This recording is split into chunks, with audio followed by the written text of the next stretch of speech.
यकसा कौमी निसाब जमात अव्वल से सफ़ा नंबर 17 हम कर रहे थे। हमने शुरू की आवाज़ें बदली थी और आज हमारे पास क्या है, हमारे पास है आखिरी आवाज़ बदल कर नए अल्फाज बनाए।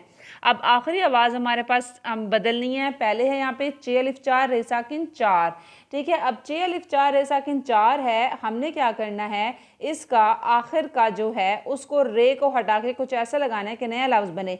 चे अलिफ 4 टे साकिन चाट, चे अलिफ 4 चाट खाने वाला, तप्पड़ को चाट सराय की पंजाबी वाला नहीं, चना चाट जैसे होता है, फ्रूट चाट जैसे कि होता है, वो वाला चाट, ठीक है। उसके बाद है चे अलिफ चाल लाम साकिन चाल, चाल चलन से ये लफ्ज़ निकला है। उसके बाद हमारे पास है काफ अलिफ का नून साकिन कान, हमने काफ अलिफ का को रहने देना है और नून को बदलना है, नून की जगह कुछ लगाना है। काफ अलिफ का टे साकिन काट, काफ अलिफ का मीम साकिन काम।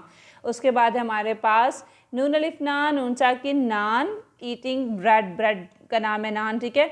ये अब हमने नून की जगह कुछ आखिरी नून, शुरू के नून को नहीं आखिरी नून को बदलना है, क्योंकि हमने आखिरी आवाज़ को बदलना है। नून अलिफ ना काफ साकिन नाक, आपका पार्ट ऑफ बॉडी नोज। नून अलिफ ना मीम साकिन नाम, आपका नाम नेम, ठीक है। उसके बाद है हमारे पास रे अलिफ रा जीम साकिन राज, हमने जीम को हटा के नया लफ्ज़ बनाना है।